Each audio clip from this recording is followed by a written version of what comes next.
Buenas tardes con todos y todas ustedes. Aprovecho la oportunidad para desearles un muy feliz día a todos los servidores y servidoras acá presentes, tanto en este auditorio como a los que nos acompañan por los canales digitales por los cuales se transmite este evento. Tengo el honor de moderar el siguiente panel denominado Inteligencia Artificial en la Administración Pública, que tal como ya lo comentó el moderador anterior, buscará analizar las oportunidades que nos proporciona o nos proporcionará la inteligencia artificial para su aplicación en la administración pública, que busque, a través de varios mecanismos, mejorar los servicios que se brindan o que brindamos como servidores a los ciudadanos. En este sentido, nuestro primer ponente es el ingeniero José Carlos Machicao. Él es ingeniero en inteligencia artificial, gerente de gestiodinámica, consultor en arquitecturas cognitivas con inteligencia artificial y en modelos de gestión para organizaciones. Graduado como Master of Science en Energía en la Universidad de Gales, Reino Unido. Titulado como ingeniero mecánico por la Pontificia Universidad Católica del Perú. Docente en la Pontificia Universidad Católica del Perú, en la Universidad Continental y la Continental University of Florida. Asimismo, es miembro de la Association for the Advancement of Artificial Intelligence y consultor de inteligencia artificial para el proyecto ModSurf. Adelante, por favor.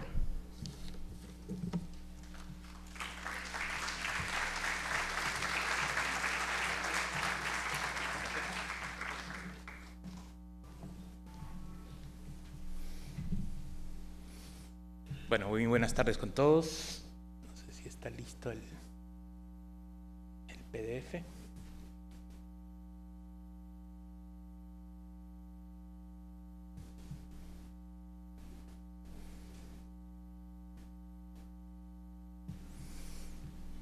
Genial. Bueno, muy agradecido con todos ustedes y feliz día a todos los servidores públicos. Creo que brevemente se puede compartir como para poner algunas ideas para el debate entre los profesionales que están convocados a este tema. Algunas ideas que las hemos extraído del trabajo de campo que hemos intentado hacer particularmente en Servir, pero también en varias agencias públicas, ¿no? La inteligencia artificial conlleva muchos mitos porque es una innovación que ha crecido a mucha velocidad y necesitamos promover no solo una gestión pública tradicional, sino también elevar el nivel cognitivo de la gestión pública. Entonces, hacia esos temas es que quería compartir algunas ideas. Gracias.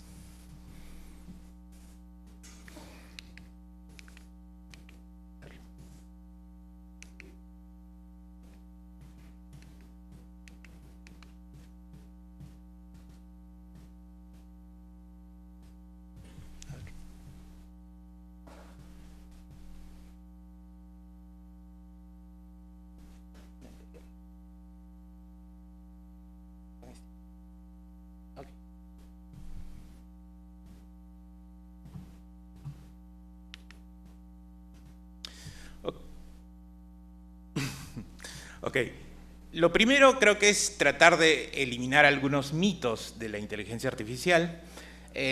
Un primer...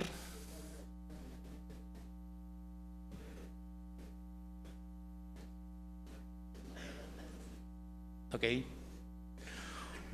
Un primer mito es que la inteligencia artificial es solamente informática o solamente computacional.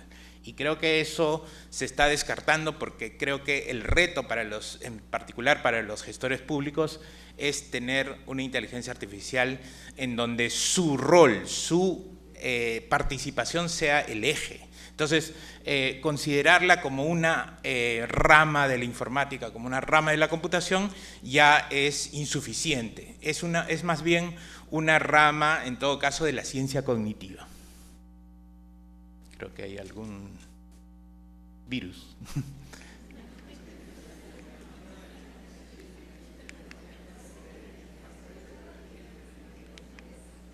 Ok. Lo otro es que está muy divulgado el uso de prompts, ¿no es cierto? Esto es sin duda una herramienta tremendamente útil, pero la inteligencia artificial no solo se trata de utilizar prompts y aplicativos, sino se trata de repensar los procesos de la gestión. Luego, en cuanto al rol del Estado, es verdad que una de las primeras reacciones del Estado ha sido tratar de regular, pero creo que el primer rol que debe asumir el Estado es repensar la capacidad cognitiva de la sociedad, y esto lo explicaremos en un momento. Y finalmente, que la IA también se piensa que depende de los datos o depende de la infraestructura. Muchas veces lo primero que se ha pensado es en agilizar el acopio de datos, de tener solamente Big Data y luego también comprar infraestructura. Nada de eso es estrictamente necesario. La inteligencia artificial ahora ha abierto posibilidades que no dependen estrictamente de datos, ha posibilitado el registro incluso estar posibilitando el registro de datos analógicos nuevamente, y va a facilitar en gran medida la apuesta por agilizar los procesos en toda la gestión. Bueno, ¿qué es entonces? Si estas cosas no es la inteligencia artificial, entonces la inteligencia artificial está definida en base a un concepto que es medianamente nuevo, que son sistemas cognitivos.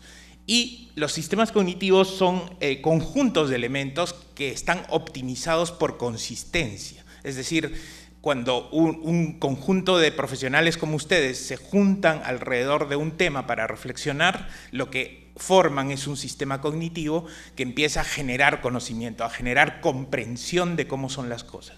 Y precisamente esos sistemas cognitivos nosotros los experimentamos como seres humanos, pero no pensamos hasta hace unos 50 años y mucho menos que se iba a implementar. Hasta hace 10 años no pensamos que en estos años se iba a poder lograr, pero hemos logrado sistemas cognitivos computacionales. Entonces, hoy en día, la inteligencia artificial, o más bien, como yo estoy proponiendo que se llame en adelante, es cognición artificial, va a poder acompañar a los sistemas cognitivos biológicos, que somos nosotros, los animales, etcétera, como sistemas cognitivos no biológicos, que son con base computacional.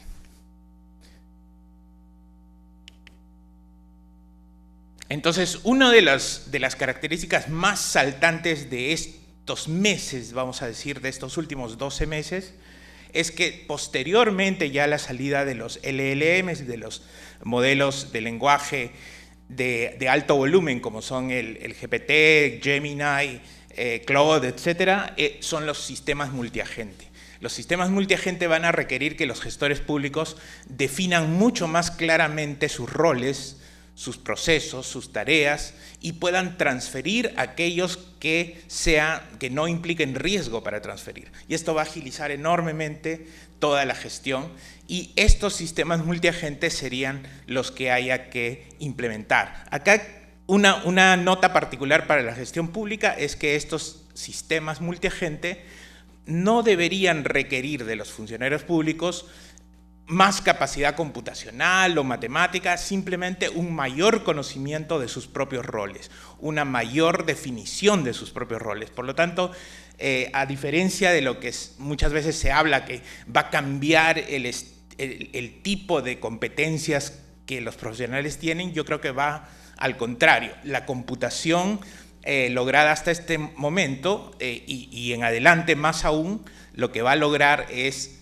facilitar la idoneidad, el encuentro de la idoneidad de los roles de los profesionales. Entonces, se va a volver a valorar estas hermosas experiencias de las cuales hemos escuchado y su profundidad, es decir, las personas, las enfermeras que tengan conocimiento de campo van a poder definir mejor los roles y los algoritmos van a poder ejecutar mejor o acompañar mejor las labores profesionales. Entonces, no es que el rol del profesional va a desaparecer, sino que el profesional va a elevar su nivel cognitivo y va a poder asistirse por algoritmos. Y estos sistemas son los que están completamente mucho más disponibles de lo que pensábamos que iban a estar para estos tiempos, ¿no?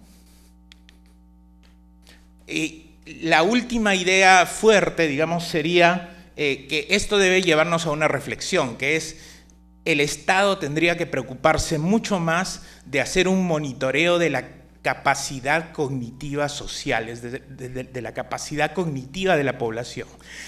Entiendo perfectamente que la primera reacción del Estado haya sido intentar regular la inteligencia artificial, el uso, etcétera, pero creo que no se está poniendo atención a que lo que hay que empezar a monitorear, tanto en la sociedad como en las organizaciones, en las agencias públicas, es cuál es la capacidad cognitiva de mi agencia pública, cuál es la capacidad cognitiva de mi ministerio, cuál es la capacidad cognitiva de mi país, ¿no? Y eso debe llevarnos a saber cuál es el nivel actual, cuál es el nivel máximo, que nosotros biológicamente tenemos una capacidad máxima, pero en términos algorítmicos también esa capacidad algorítmica, esa capacidad cognitiva algorítmica está subiendo a una velocidad espectacular, ¿no? Y no sabemos si eso tenga límite. Ahí viene el concepto de superinteligencia, que no es materia de este debate, pero que al cual podríamos llegar. Entonces, este tema, este debate de cómo monitorear los retos cognitivos de la población y todo lo que conlleva, no está ni en el reglamento de inteligencia artificial que está a punto de publicarse, que se está debatiendo ahora en Perú, no está en los documentos que está publicando la CAF, no están ni siquiera en los debates de la Unión Europea. Están otros temas que parece ser digamos, una consideración un poquito más tecnológica, más computacional de la inteligencia artificial. Entonces, esto me parece que es un tema a debatir. Y finalmente, un relato muy rápido de lo que se ha logrado hacer con apoyo de la cooperación canadiense en dos de las áreas en servir, tanto en el Tribunal del Servicio Civil como en la Gerencia de Políticas. Se ha logrado hacia octubre del 2023 utilizar algoritmos muy esenciales, muy directos, digamos, de aplicación directa, como la transcripción de PDFs escaneados, la detección sintáctica de temas, resúmenes de reglamentos, por ejemplo, y hacia febrero de este año ya se ha logrado implementar prompts que ya no son solamente sintácticos, sino semánticos, por lo tanto son capaces de comparar si determinados temas del reglamento estaban siendo o no considerados en un informe técnico, por ejemplo. Prompts un poco más especializados. En el Tribunal del Servicio Civil hay 4 abogados que ya están manejando códigos de Python que les están permitiendo sacar a mucho mayor velocidad, por ejemplo, oficios. Y luego se ha hecho una reflexión humana que acompaña estos procesos y que supervisa el uso de algoritmos. ¿Qué es lo que se tendría hoy día ya más disponible?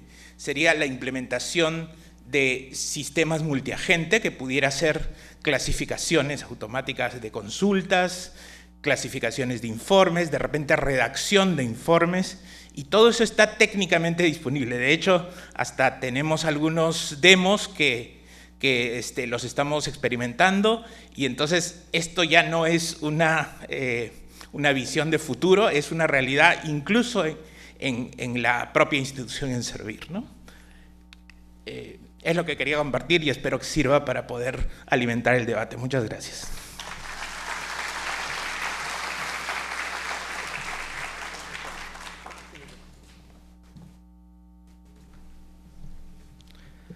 Muchas gracias a José Carlos Machicao por su presentación. Nuestro segundo ponente es Manuel Arenilla.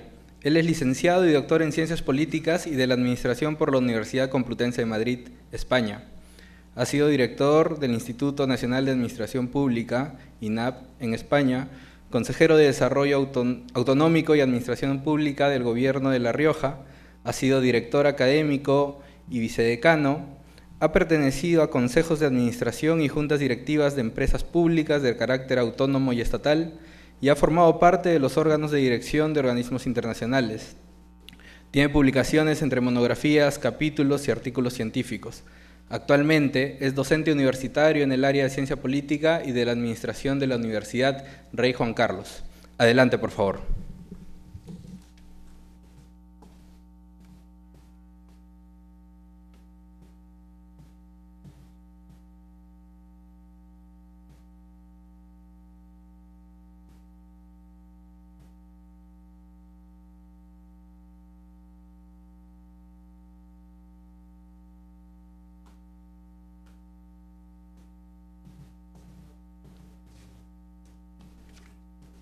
Pidiendo la disculpa del caso, están afinando un tema técnico. Algunas recomendaciones, por favor. Les pedimos, por favor, que puedan compartir sus fotografías, videos y demás, que se puedan tomar tanto en las instalaciones como el backend instalado en la parte exterior del auditorio. Asimismo, aprovecho para indicarles que al momento, terminando este panel, pasaremos a un receso con coffee break, en el que por favor se recomienda encarecidamente que los servidores públicos ubicados en el segundo piso sean los primeros en salir para evitar accidentes. Luego podrán salir los servidores del primer piso. Ok, señor Manuel Arenilla.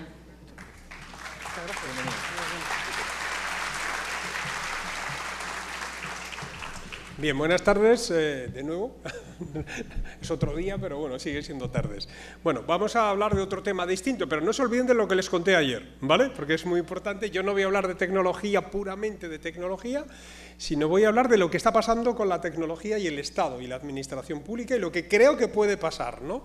Y por lo tanto tenemos que tener una serie de precauciones y una serie de cuidados, ¿no?, sobre los riesgos que se están ya produciendo en estos momentos en la administración. Lo veníamos comentando incluso en la hora del almuerzo, Liliana Caballero y yo, y tampoco lo tenemos muy claro, pero empieza a haber indicios que son ya algunos bastante evidentes. Bueno, pues esto es la digitalización, la reforma del Estado. Vamos a ver el mundo muy brevemente, porque no, la presentación lógicamente ha habido que ajustarla. Vivimos en un mundo incomprensible. Todo lo que ustedes aprendieron hace 15, 20, 30 años cuando acabaron su facultad o sus estudios, prácticamente esos referentes de actuación por los que se movían no sirven, ¿vale? No, se han movido todos. No significa que haya que tirarlos, hay que volverlos a recolocar, ¿no? Hay algunos que sirven, otros que no sirven, y han llegado otros nuevos, y eso nos genera una desazón tremenda a los seres humanos, ¿no? A la mayoría, sobre todo a un porcentaje elevado de los seres humanos, no nos gustan sus cambios y nos asustan, ¿no? Vamos a hablar de la revolución digital y de los datos, algo ha estado hablando el compañero, lo estaba escuchando porque estaba detrás, intentando ajustar la presentación al máximo posible. Y vamos a ver el impacto en lo público. ¿Qué es lo que me preocupa a mí en este apartado? El talento, que es necesario. Algo ha estado comentando. El talento es el recurso más escaso, el recurso más valioso, es el recurso que nos robamos unos a otros, que nos vamos a seguir robando, que nos robamos entre los países, incluso dentro de la Unión Europea, nos vamos robando personas, nos robamos, digamos, las ciudades compiten por atraer talento, por ejemplo, en el caso de Madrid, de posgrado, quitándoselo a Londres o quitándoselo a Miami, por ejemplo, o quitándoselo a París, ¿no? Y vamos a ver unas pequeñas conclusiones. Bueno, un mundo incomprensible.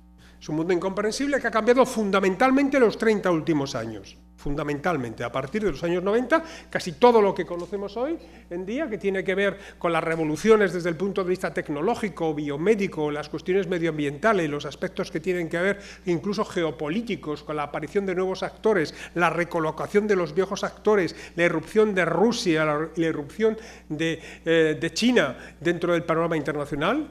El conflicto que en estos momentos se está produciendo en el mundo en distintos escenarios mundiales, lo tenemos en Gaza, pero lo tenemos en Ucrania, lo tenemos en África, afortunadamente no en Latinoamérica, parcialmente, aunque no de una manera cruenta, no siempre, bueno, cruenta, pero no a los niveles que estamos hablando en otros países del mundo. Es un conflicto entre Oriente y Occidente, un conflicto muy fuerte, como no conocíamos después de la Segunda Guerra Mundial. Esto genera una enorme, digamos, recolocación de ese cubo de Rubik de miles de cosas que han ido pasando, los temas de género, las cuestiones medioambientales que he señalado, todo esto ha ido recolocando y, por lo tanto, en el ámbito público han aparecido nuevas prioridades, nuevas urgencias que ha habido que atender, con principios y con referentes de actuación y con valores de hace 20, 30, 40 años, o incluso con modelos que teníamos conceptualizados después de la Segunda Guerra Mundial. Claro, esto es absolutamente imposible. Claro, sí, entonces nos produce, claro, dices tú, mire, esto está en caos. ¿Qué suele generar esto? Lo veremos después, ¿no? Bien, si yo le pregunto a ChatGPT que esto 4O, le pregunto cuál era nuestro hogar en 1990, me dicen lo de la izquierda. Los que tengan una cierta edad parecida a la mía reconocerán esos objetos, ¿no? Los reconocerán, esto solo ha pasado 30 años. Y esto es lo que tenemos hoy. No todo el mundo tiene eso hoy porque hace falta un nivel económico bastante alto. Aquí hablamos de una brecha tecnológica automáticamente. Esto es caro, lo de la derecha es caro, realmente caro. Caro y hace falta una velocidad de internet, y hace falta un acceso a la nube, y hace falta una tecnología base y electricidad en muchos casos, que no todo es disponible. Son brechas y brechas y brechas, ¿no? Pero esto es nuestro mundo que está cambiando. Bueno, no voy a poner más cuestiones. Cuando le he pedido a ChatGPT 4O, le he pedido cuál va a ser 2030, dentro de 6 años, lo que aparece es una realidad en hologramas, donde son realidades inmersivas, realidades aumentadas, donde el ser humano crea una realidad paralela o incluso ajena. Si ya nuestros adolescentes se meten en sus cuartos, cierran y están con la pantalla, están con la Nintendo Switch haciendo juegos o están cambiando o intercambiando con sus compañeros, imagínense en un holograma, ¿no? Entonces eso ya puede ser absolutamente, digamos, desconectados de la realidad diaria de lo que es una familia, ¿no? Esto es lo que sería una oficina del futuro. Alguien diría, bueno, esto está por llegar. Lo tenemos parcialmente. Empezamos a tener parcialmente esto. No tenemos los hologramas todavía, pero sí que tenemos personas que controlan. Bueno, vamos a decir que hay personas ahí, todavía ChatGPT no quiere asustar, pero realmente la mayor parte, una buena parte, ahora lo veremos, de las tramitaciones administrativas, digamos, más automatizables, empiezan a ser ejercidas por robots en muchos sitios. No solo en el sector privado, también en el sector público, ¿no? Bueno, le pregunté a ChatGPT cómo sería un paisaje idílico desde el punto de vista de una agricultura sostenible y me dijo, esto es Perú, ¿no? Sostenible. Claro, la pregunta es, ¿quién sostiene esto? De aquí no se puede comer, de aquí no pueden comer todos los peruanos, no es posible, ¿no? ¿Pero para qué he puesto esta imagen? ChatGPT, igual que la inteligencia artificial, está alimentándose de una serie de contenidos documentales de data de las últimas décadas y están generando un sesgo desde el punto de vista de cómo diseñar nuestro futuro. Cuando nosotros busquemos, nosotros o nuestros hijos busquen cómo tiene que ser el futuro, cómo debe ser, nos va a salir esta imagen. No nos va a salir la imagen de la agricultura que conocemos. Y ese va a ser nuestro deber ser. Y es el que se nos va a orientar. Por lo tanto, sí es muy importante dotar de contenido, dotar de data, y por lo tanto de data público y data con unos determinados valores y una determinada orientación, porque si no alguien lo hará por nosotros, evidentemente. Y eso, como muy bien sabe el colega, está muy desigualmente repartido por el mundo, muy desigualmente, por idiomas y también por países, por continentes y por, digamos, por tipos y orientaciones de contenidos. Esto es lo que sería la ganadería sostenible, imagínense cómo se puede, digamos, quién come carne y a qué precio, evidentemente. Cuando le preguntamos a ChatGPT 4.0 qué tareas administrativas pueden ser sustituidas o automatizadas en la administración pública, nos dice que entre el 30 y el 50% aproximadamente de esas tareas, las que son repetitivas, absurdas, que no aportan valor. ¿Eso significa que hay que echar a la gente a la calle? No, lo que significa es que tenemos que recapacitarlos, eso del upskilling, ¿no? Y reskilling. Necesitamos recapacitarlos, tenemos que formarlos, tenemos que elevar su conocimiento para que adquieran nuevas competencias, habilidades y para aprovechar el talento existente en las organizaciones para que hagan tareas nuevas, distintas que hoy no están haciendo y que necesitamos y que todavía no sabemos que necesitamos. Algunos sí sabemos que necesitamos en la administración pública, ¿no? Y para eso necesitamos escuelas e instituciones como Servir y la Escuela Nacional de Administración Pública de Perú, que piense, que investigue, que trabaje sobre ese tipo de cuestiones. Necesitamos alianzas con las universidades, porque si no diseñamos nosotros el futuro de la administración pública, lo harán otros por nosotros. Este es el tema central, ¿no? ¿Qué es lo que ha pasado en el mundo muy rápidamente? Bueno, esto es la pandemia, evidentemente. La pandemia no les voy a contar a ustedes, la hemos sobrevivido y algunos pues, se nos han ido por el camino, muchísimos se nos han ido por el camino en todo el mundo, ¿no?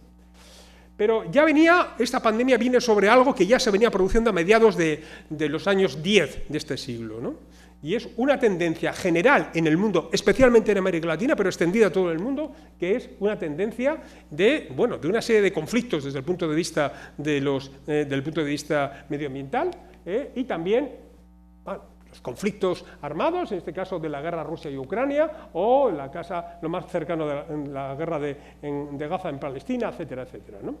Pero sobre todo lo que ha generado es malestar social. Esto ya venía de antes de la pandemia y antes de esta situación, ¿no? El malestar social es un malestar social profundo, que hay un gap, hay una brecha muy importante entre lo que sabemos que debe ser, las aspiraciones a las que hemos ido adquiriendo y accediendo a ellas debido a que ha mejorado notablemente nuestro nivel educativo de conocimiento, y lo que se nos ofrece a cambio. Y eso genera malestar social en distintos ámbitos.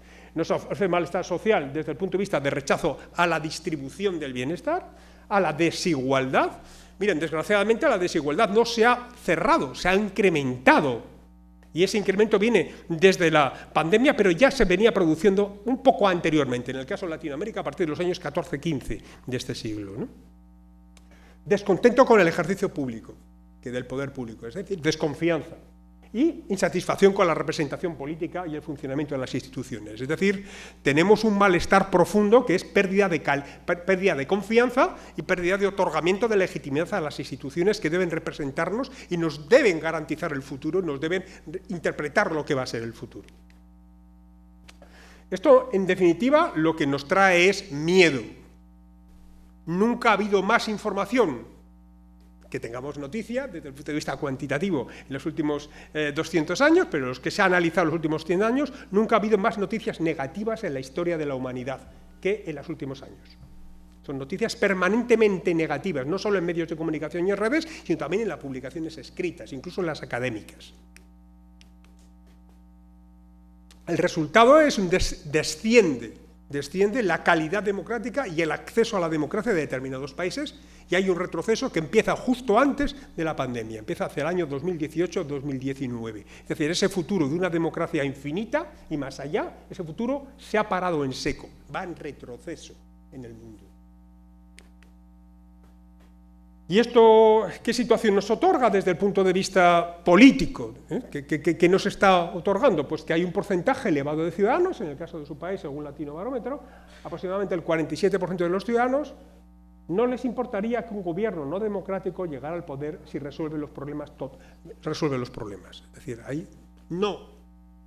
La democracia, las instituciones, las organizaciones, los servidores públicos, los políticos no resuelven mis expectativas y mis necesidades, no me importaría rechazar o marginar la democracia si alguien anuncia que sí que lo puede hacer, sí que lo puede resolver. Bueno, evidentemente esto abre la brecha, evidentemente, a la entrada de los populismos, y es desgraciadamente lo que estamos viendo no solo en el continente, sino lo que estamos viendo en todo el mundo en estos momentos, ¿no? La revolución digital y los datos. Bueno, pues esto es muy sencillo. Se costó 75 años que hubiera 100 millones de usuarios de teléfono, o 3 años y medio del WhatsApp. ChatGPT lo ha conseguido solo en 2 meses. 100 millones de usuarios en 2 meses. Y creciendo a una velocidad de vértigo absolutamente, ¿no? La aceleración y la conectividad entre las distintas tecnologías. Es cierto que muchos de ustedes son directivos públicos, pues es muy probable, muy seguro, que la inteligencia artificial no les sustituya. Es muy probable, pero es muy posible que los que sí utilicen la inteligencia artificial reemplacen a los que no la utilicen. Esto es más que probable, es cierto ya en estos momentos.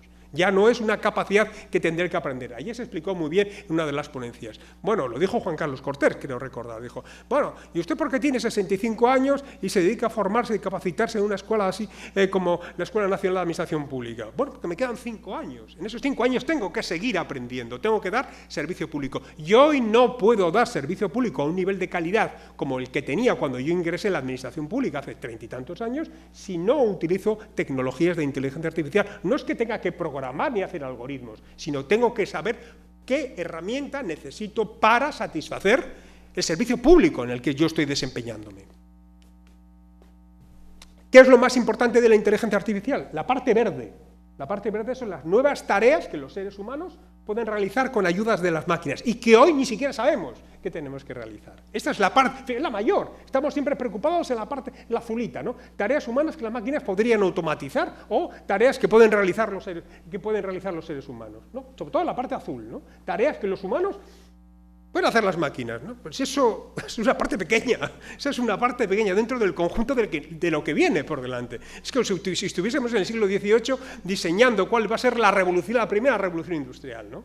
Que va a ser capaz de hacer el vapor, que va a ser capaz de cambiar el mundo, cambiarlo radicalmente el mundo, cambiarlo en décadas. pero ahora no se cambia en décadas, ahora se cambia en años, y en algunos casos en meses, como lo hemos visto en la capacidad de incorporación de la inteligencia artificial, ¿no?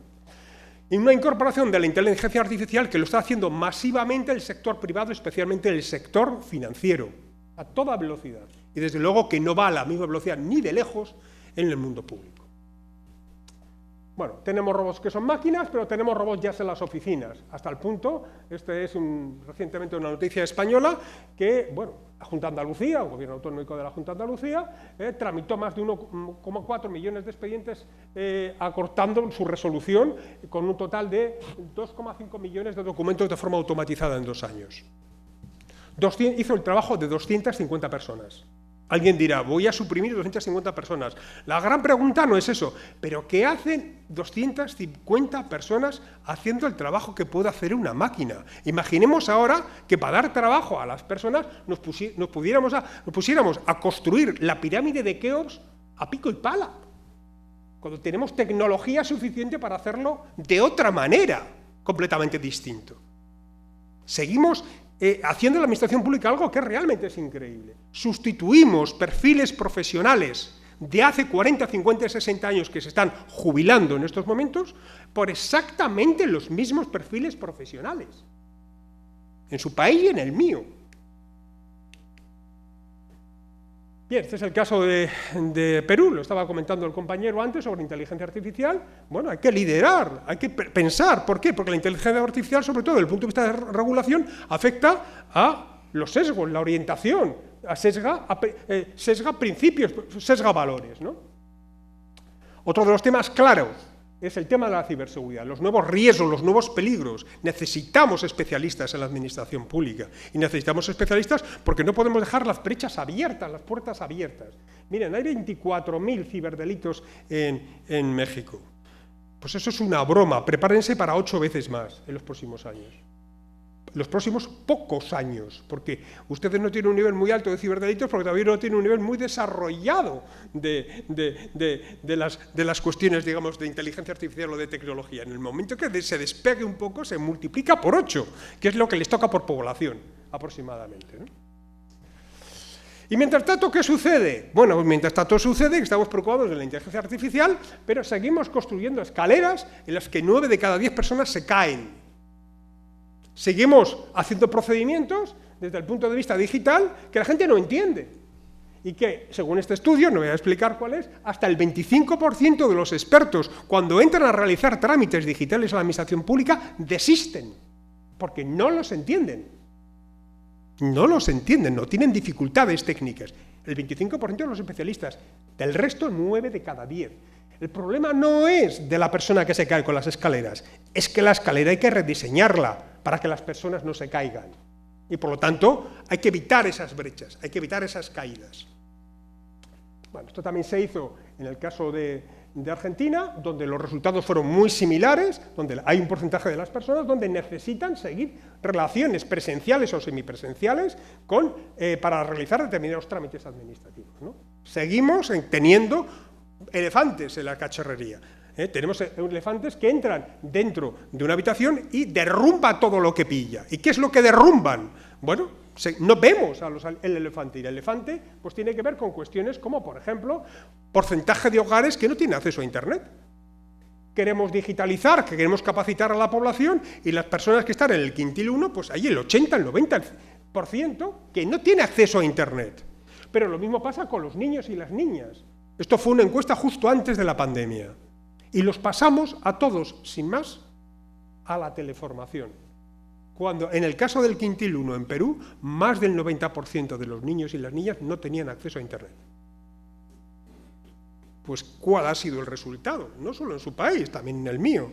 ¿Cuál ha sido el resultado en el conjunto de la humanidad, según Naciones Unidas? Un retraso en algunos países de 20 años en la igualdad educativa.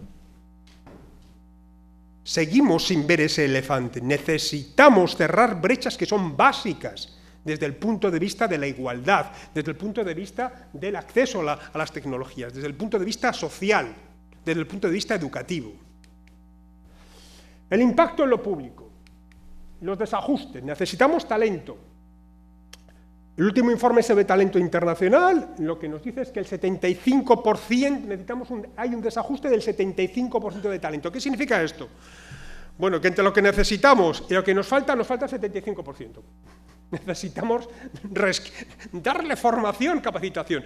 ¿Cómo nos podemos plantear suprimir escuelas nacionales de administración pública o instituciones que se dedican a profesionalizar y elevar la capacitación de los empleados públicos? Eso no es posible, es que el mundo va exactamente en sentido contrario. Necesitamos más capacitación, ¿no? Necesitamos soft skills, necesitamos competencias blandas, pero fíjense si son blandas, no son duras como el hormigón. Necesitamos comunicación y trabajo en equipo, razonamiento y resolución de problemas, fiabilidad y autodisciplina, aprendizaje continuo, curiosidad, proactividad. Y para eso necesitamos personas. Eso es soft skills de las personas, no de las máquinas. Eso es la inteligencia humana, esa es la inteligencia colectiva, esa es la fortaleza de las personas. Como compitamos en tramitaciones como las máquinas, estamos acabados, completamente acabados, muy rápidamente. Valores. El problema de la inteligencia artificial es su programación y los sesgos que tienen por los valores que se introducen dentro de ello.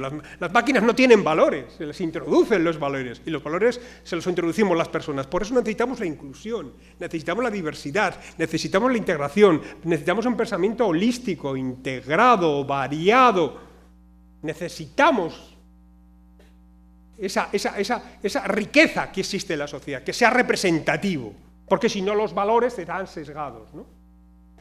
Tenemos demanda en algunos sectores emergentes, que son los de arriba, pero no necesitamos los de apoyo administrativo. Seguimos teniendo pirámides desde el punto de vista del talento invertidas. Tenemos la parte de abajo, la tenemos arriba, y la de arriba la tenemos abajo. Tenemos pocas mentes y demasiadas manos fabricando cosas o haciendo cosas en la administración pública que hacen perfectamente las máquinas sin ningún tipo de error. Esta es la estrategia de Perú, desde la estrategia digital, la ciberseguridad, la inteligencia artificial, la formación institucional, donde está la Escuela Nacional de Administración Pública. Esta es la línea que hay que seguir y hay que profundizar. Y algo que no está puesto aquí, se necesitan alianzas con el sector público, el sector privado y alianzas de cooperación internacional, muy especialmente cooperación en la región latinoamericana y del Caribe. Es fundamental. Y ustedes tienen una ventaja sobre otras regiones en el mundo, comparten un idioma. Además del brasileño o portugués, ¿no? Pero comparten un idioma, necesitan alianzas, necesitan crear masa crítica para poder competir en datos y competir en inteligencia y en competir, digamos, en otros ámbitos, ¿no? ¿Qué es lo que está cambiando en el mundo? Lo que está cambiando en el mundo son los perfiles, la relación con el trabajo. El 93% de las personas quieren trabajos flexibles y nosotros les ofrecemos trabajos para toda la vida. Es muy difícil atraer ese tipo de talento. Necesitamos readaptar los perfiles, los puestos de trabajo, necesitamos readaptar la manera en la que se trabaja la administración pública, porque no somos atractivos, no somos atractivos para las personas que necesitamos para el mundo en el que ya estamos. El 64% cambiaría a un modo laboral de 4 días a la semana. Es decir, nosotros estamos ofreciendo, nos quedamos solo las 4 días a la semana, pero no nos quedamos en la flexibilidad, que es una cuestión realmente importante para la mayoría de las personas, digamos, que están orientadas hacia el talento y hacia la innovación, ¿no? Es el mismo trabajo, exactamente el mismo. Este es un estudio internacional, el anterior, de talento humano a nivel mundial. Es lo mismo que hicimos en el Instituto Nacional de Administración Pública hace 6 años. Y decía exactamente esto, que las personas con talento, los jóvenes y las jóvenes con talento, querrían trabajar para la administración pública con organizaciones en proyectos concretos. Es para y con, no dentro de la administración pública. Trabajan con proyectos concretos. ¿Por qué? Porque lo que más importancia le da a la administración pública en su diferenciación con respecto al sector privado y al resto de las organizaciones es la creación de valor público, de valor social. Y ahí no ponemos énfasis. Ponemos énfasis en otras cosas. Y eso es un valor diferencial, importantísimo, que tiene que ver con lo que antes se estaba comentando, ¿no? Nuestros jóvenes, sin embargo, quieren ser influencers y quieren ser youtubers, ¿no? Los peruanos youtubers y los españoles quieren ser influencers. Bueno, no pasa nada, son jóvenes, tiene que haber de todo, pero bueno, estaría bien que se orientasen hacia otros ámbitos, ¿no? Vale, ¿cuál es el impacto en lo público? Voy acabando ya. El gran problema es que las administraciones públicas y el Estado están perdiendo la centralización, su centralidad dentro del conjunto de la sociedad, porque han aparecido otros centros a nivel mundial, o bien de investigación, desarrollo e innovación, o bien del punto de vista cultural. Es decir, una buena parte de las decisiones que nosotros somos afectados por ellas no se adoptan en nuestros países ni en nuestro entorno. Nuestra capacidad de influir con nuestro voto se ve cada vez más mermado porque esas decisiones se toman fuera de nuestras fronteras. Por lo tanto, necesitamos una manera distinta también de organizar el mundo. Si no, tenemos un problema como Estados y un problema como democracia. Y esto se ha reforzado con la pandemia, donde hemos visto la centralización de la información y de la política como nunca la habíamos conocido hasta estos momentos, ¿no? Y las excisiones, las distintas quiebras y brechas que hay. Tenemos brechas entre, sobre todo, en liderazgos públicos excluyentes.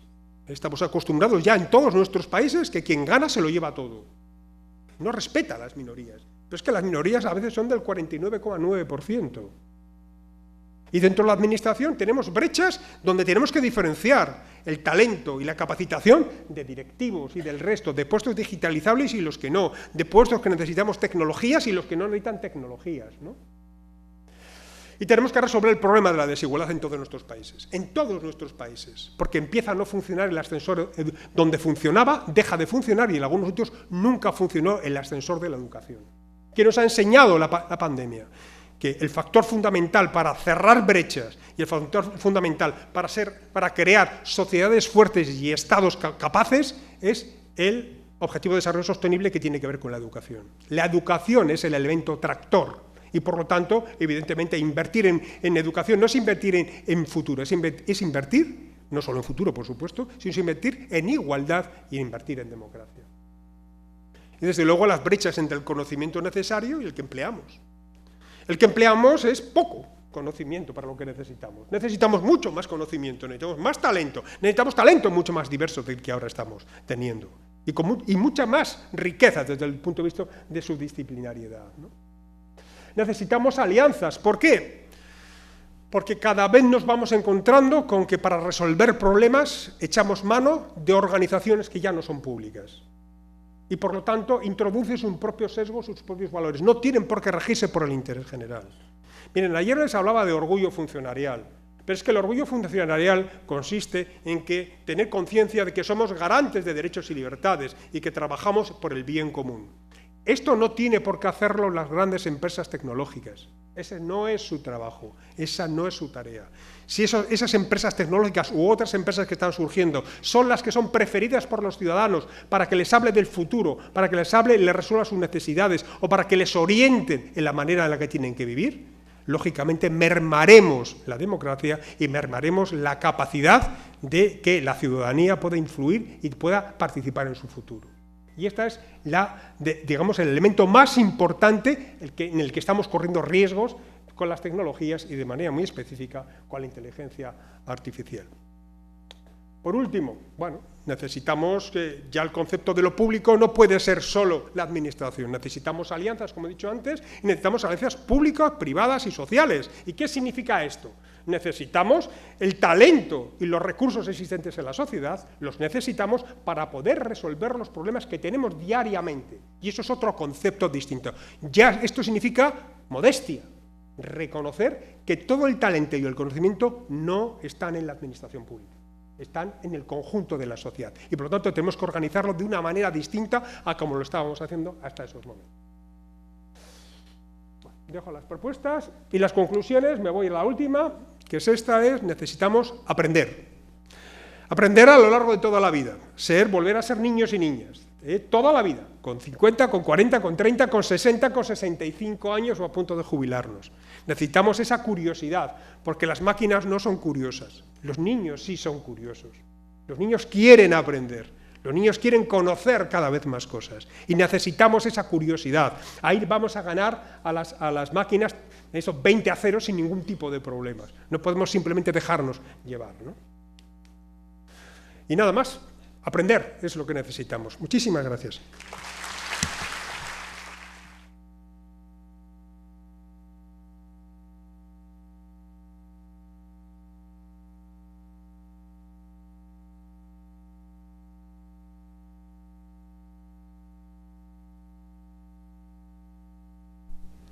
Muchísimas gracias a Manuel Aranilla por su ponencia, estuvo muy interesante.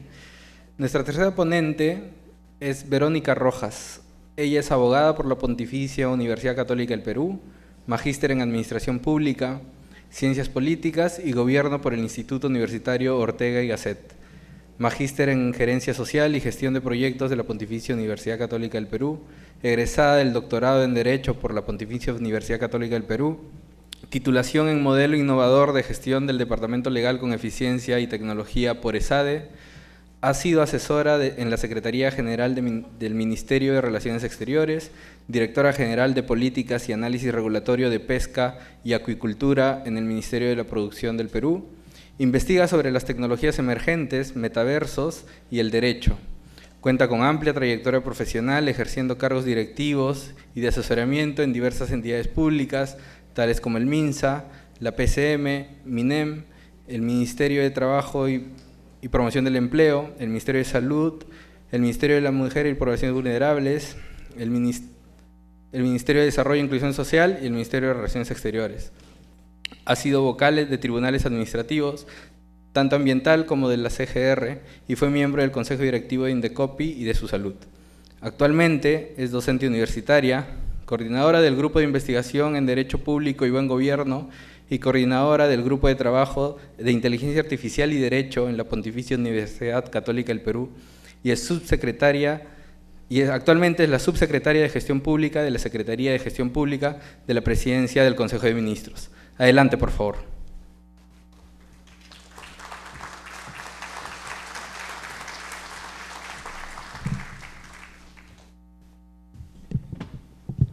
Muy buenas tardes con todos y todas. En primer lugar, feliz día del servidor y la servidora pública y un reconocimiento muy especial a esa vocación de servicio que tenemos los que estamos aquí presentes en el ADN, ¿no? Yo sé, bueno, he vivido en carne propia que muchas veces he tirado la toalla en el sector público y he ido al sector privado, pero cuando he estado en el sector privado he sido feliz, pero no tan feliz. Entonces he regresado al Estado para trabajar donde yo siento que es desde allí que puedo aportar cada día para un país mejor. Así que felicitaciones por el Día del Servidor y de la Servidora Pública y gracias a Servir por la gentil invitación y la oportunidad de estar aquí presente el día de hoy con ustedes. Bien, con relación a la inteligencia artificial quisiera rescatar algunas de las ideas principales que han mencionado mis antecesores. La primera de ellas es el tema referido a los valores, ¿no? ¿Qué valores tenemos nosotros en nuestro trabajo diario, para nuestras relaciones sociales y también en nuestro trabajo diario?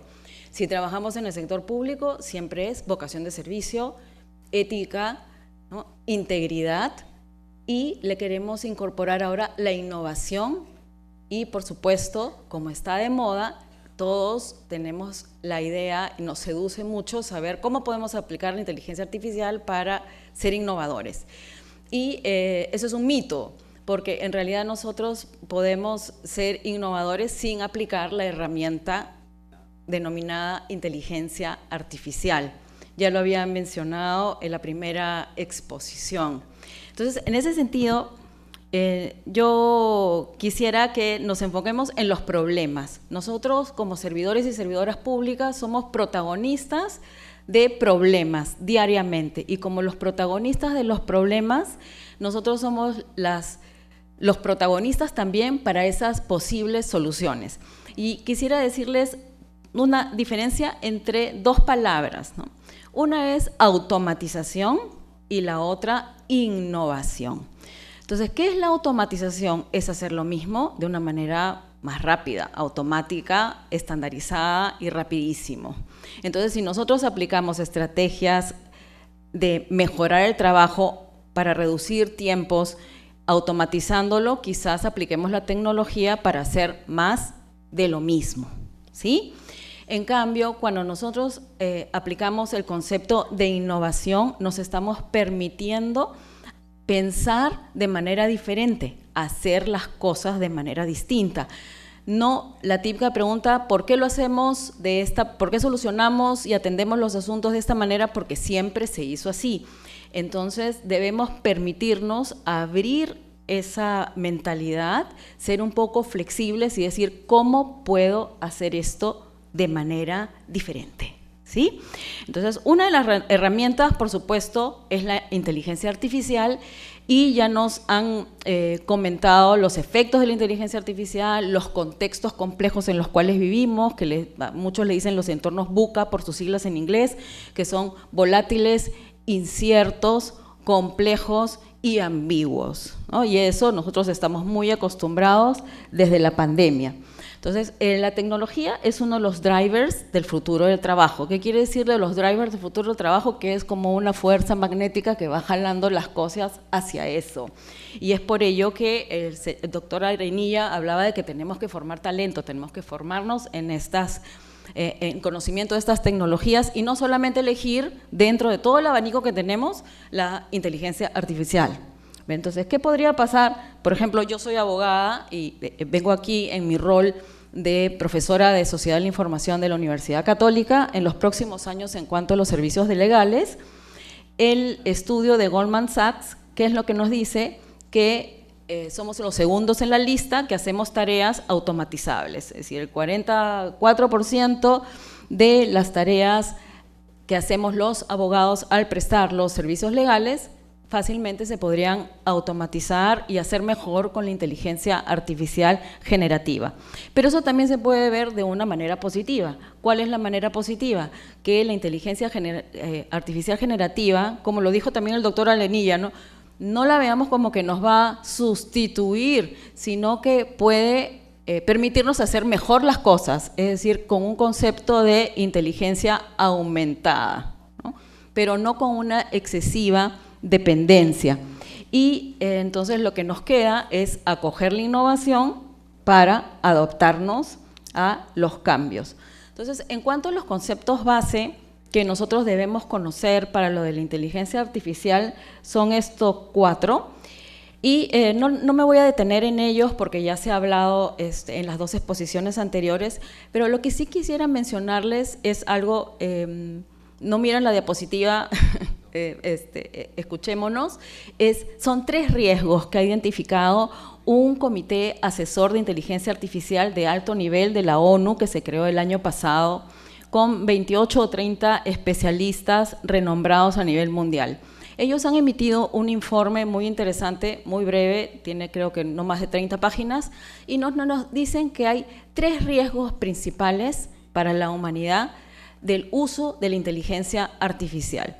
Primer riesgo, el riesgo que la tecnología no es perfecta, la tecnología tiene sus defectos. Entonces, el primer riesgo es que la tecnología de inteligencia artificial no funcione tan bien, ¿no? Ese es el primer riesgo. El segundo riesgo es el producido por personas, seres humanos, que tenemos malas intenciones y utilizamos la inteligencia artificial para hacer daño, ¿no? Y eso les pongo un ejemplo. Con la inteligencia artificial generativa se pueden generar audios, videos, etcétera, con una sola foto.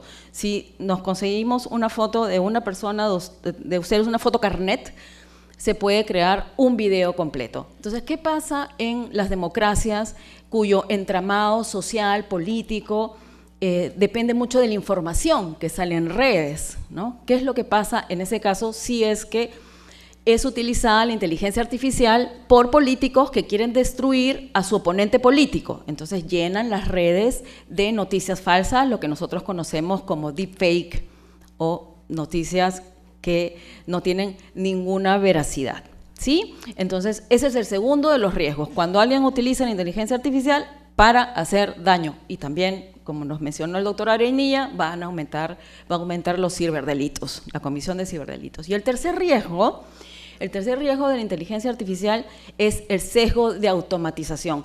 ¿Qué es el sesgo de automatización?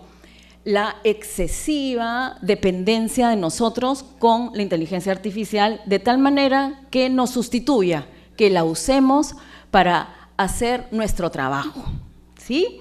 Entonces, ¿eso qué quiere decir? Que a la larga puede, y así lo dice en el informe, puede disminuir las habilidades cognitivas de los seres humanos. Entonces, en ese sentido, cuando hablemos de la inteligencia artificial como un mecanismo, una herramienta para poder innovar y hacer mejores las cosas, hagámoslo sin incurrir en estos 3 riesgos. Y sobre todo, no caer en la trampa, como hoy hemos escuchado alguna noticia estos días, de consultar al ChatGPT y copiar, pegar y presentarlo como un trabajo propio cuando estamos haciendo una función pública, ¿sí? Ok, entonces esos son los 3 riesgos, no dependamos de las tecnologías.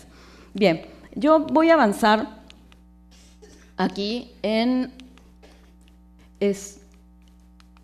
esta cuestión. Los algoritmos y los algoritmos basados en inteligencia artificial son parte de nuestro día a día, pero están ocultos. Y donde no deben estar ocultos jamás es en el ejercicio de funciones públicas. Es decir, si alguno de ustedes tiene un laboratorio de innovación en la entidad pública donde trabajan y sacan un algoritmo de inteligencia artificial, transparente. Informen al ciudadano que están utilizando un sistema basado en inteligencia artificial para prestar un servicio, para hacer una predictibilidad de qué servicio tienes que utilizar en este momento, etcétera. ¿Sí? Tiene que haber siempre transparencia.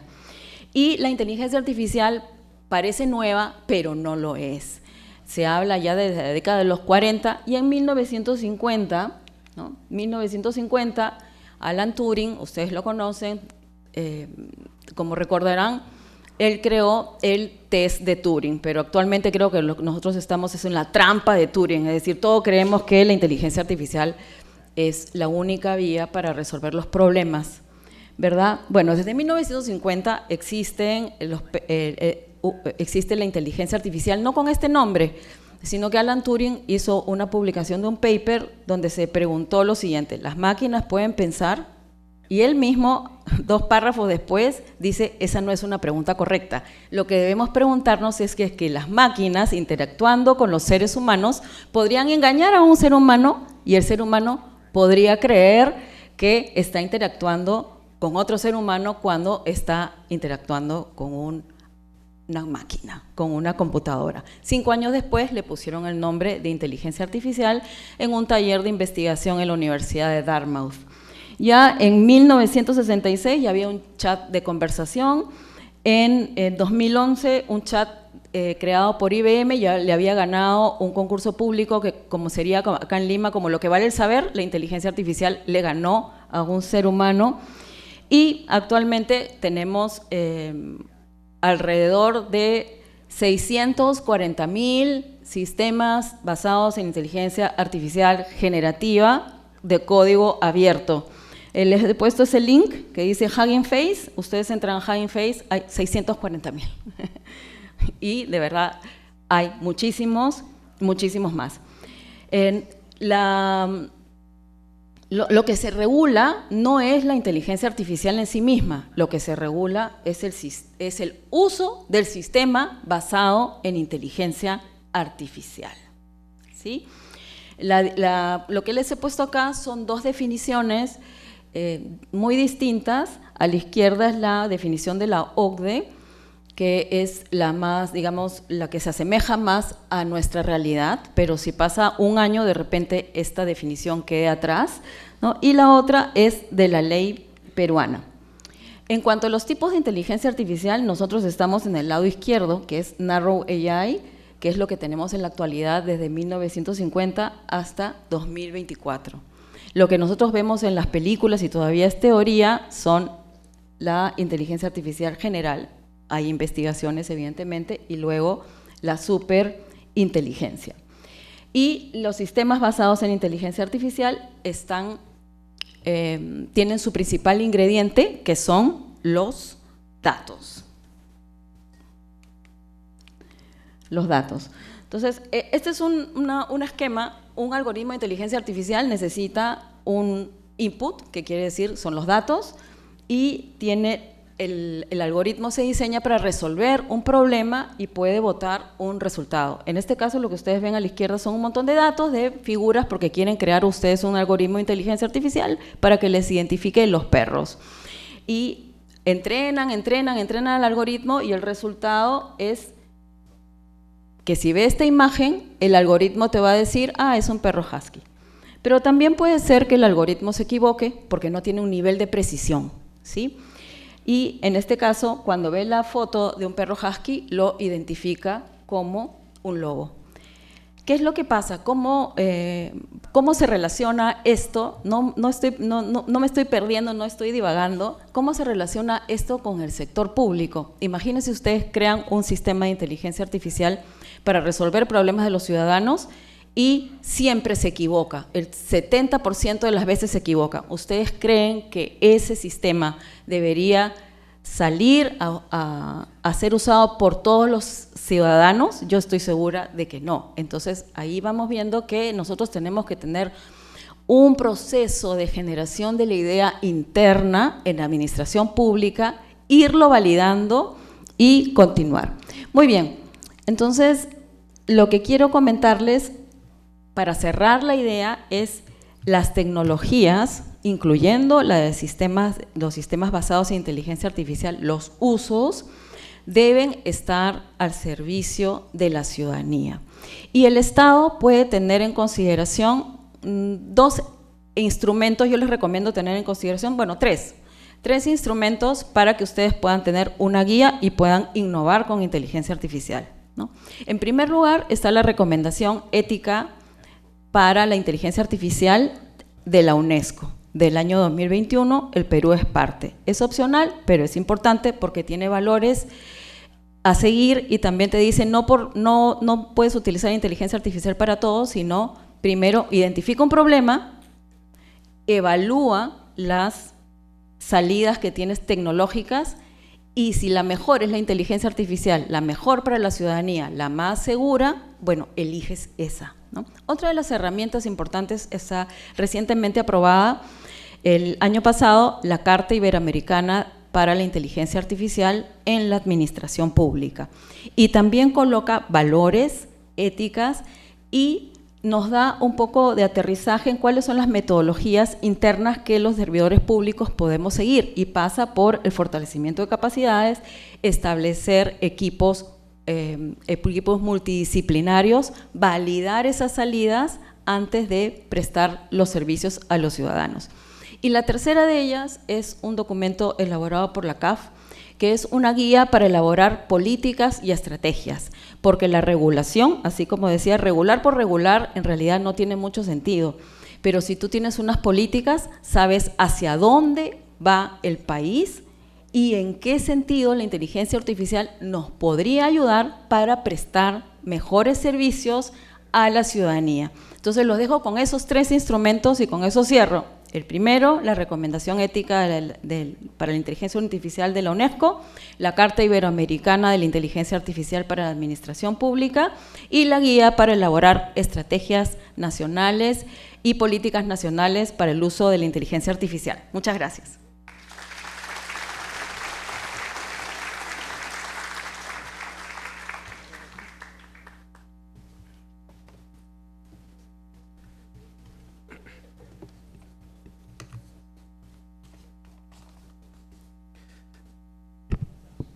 Muchas gracias a Verónica Roja por su ponencia. El cuarto y último ponente es César Vilche Singa. Él es ingeniero electrónico por la Universidad Nacional Mayor de San Marcos, doctor en Ingeniería de Sistemas por la Universidad Federico Villarreal, especialización en transformación digital por el Instituto Tecnológico de Massachusetts, así como en interoperabilidad y procesos públicos internacionales por la Organización de los Estados Americanos. Ha sido director general de la Oficina Nacional de Gobierno Electrónico de la PCM. Asimismo, ha ocupado el cargo de director general en las oficinas de tecnología de información de los ministerios de los sectores de salud, educación e interior. También fue líder de gobierno digital en el Ministerio de Transportes y Comunicaciones. Actualmente ejerce como docente de posgrado y es el secretario de Gobierno y Transformación Digital de la Presidencia del Consejo de Ministros. Adelante, por favor.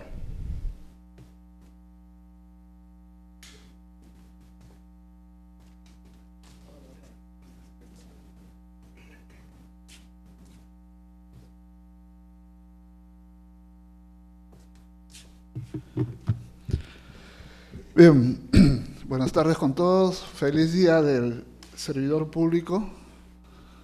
a los que nos siguen por canales digitales y a los que están acá presentes en el auditorio. Yo siempre digo, ¿no? La labor de servidor público es un apostolado también, ¿no? Es un apostolado en bien de los ciudadanos, ¿no? Y como apostolados en bien del ciudadano, bueno, quienes somos servidores públicos tenemos que ser modelos, ¿no? De buenas prácticas, ejemplo a seguir. Y uno de los servidores públicos, creo que siempre han sido nuestras referencias, han sido nuestros maestros, ¿no? También los maestros son servidores públicos, ¿o no? Sí, ¿no es cierto? Entonces, recuerdo a mis maestros de escuela. Y de universidad también en San Marcos, ¿no? Uf. Salí vivo de ahí. Está bien. Volvería, siempre me han preguntado, ¿no? Si volvieras a ingresar a una universidad, ¿a qué universidad te gustaría ingresar? Yo le digo, no es que sea masoquista o recontra masoquista, pero volvería a ingresar a San Marcos. Trataría.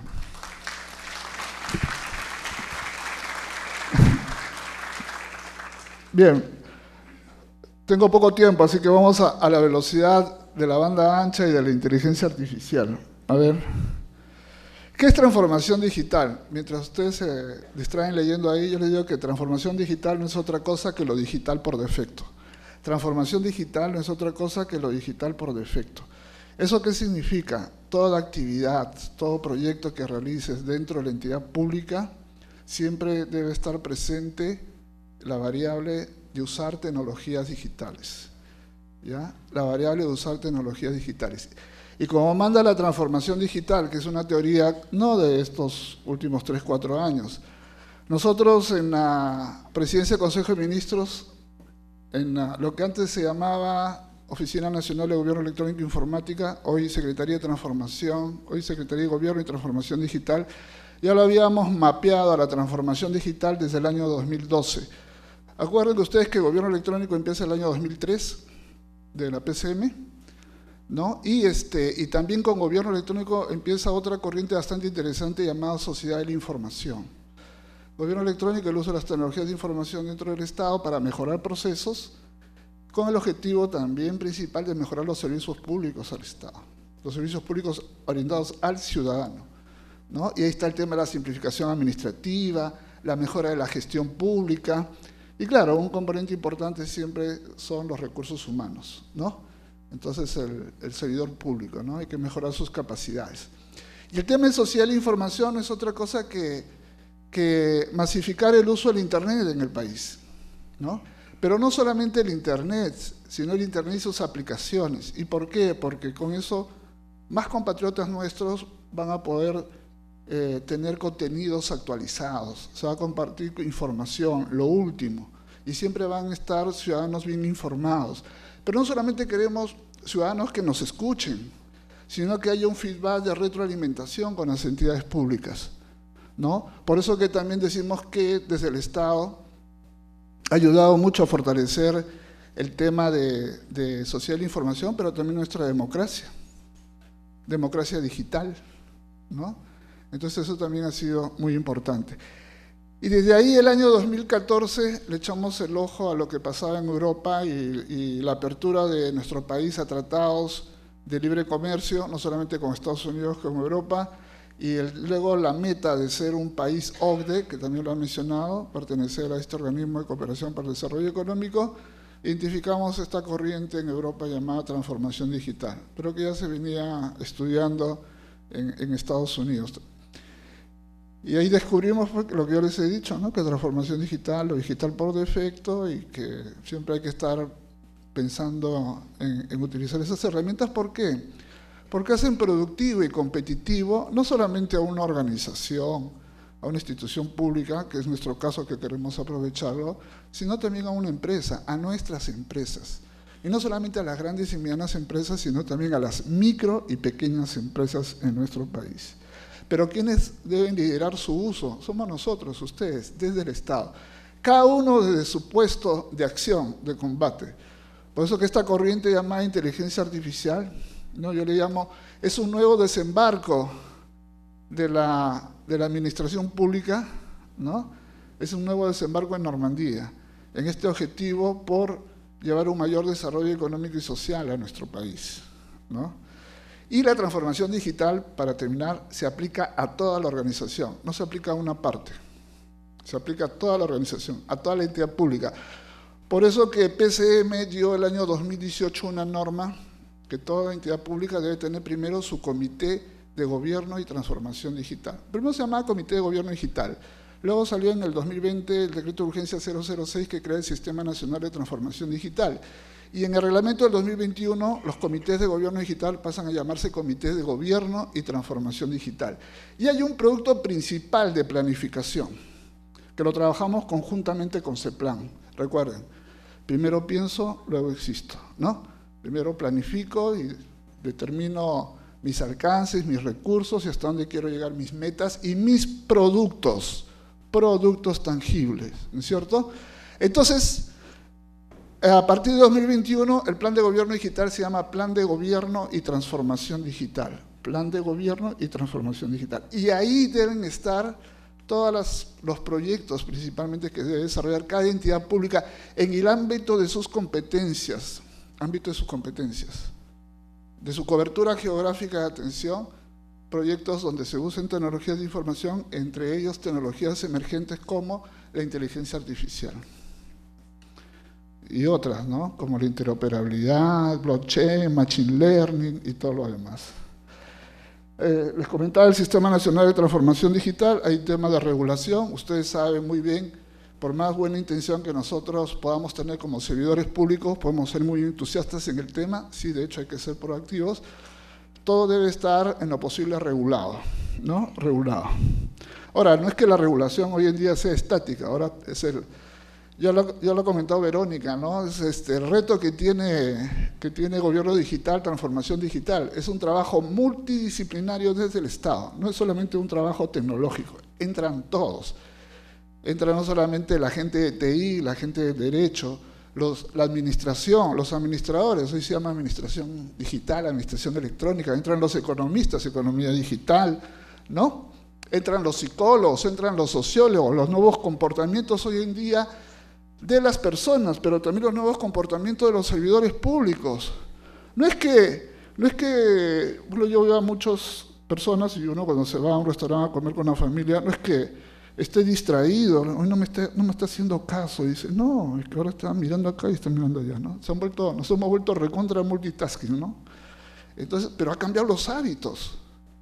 Entonces, la transformación digital, el Estado sí lo estamos tomando como una buena corriente, y lo primero es cambiar la cultura digital. El tema de proyectos, servicios y plataformas digitales es otro de los temas importantes donde la inteligencia artificial ya hemos visto que está dando buenos resultados, y el tema de la cooperación y asistencia técnica, no solamente la cooperación nacional, sino también la cooperación internacional, y este es también un trabajo colaborativo con los stakeholders, ¿no?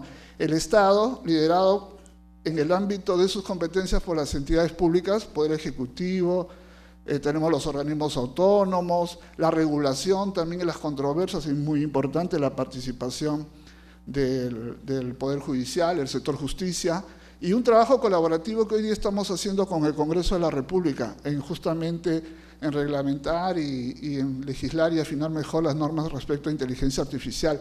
Pero también algo que es muy importante, tenemos que llegar, y en eso también estamos trabajando desde la PCM, con las diversas entidades públicas, en llegar a las regiones, gobiernos regionales, municipalidades, ¿ya?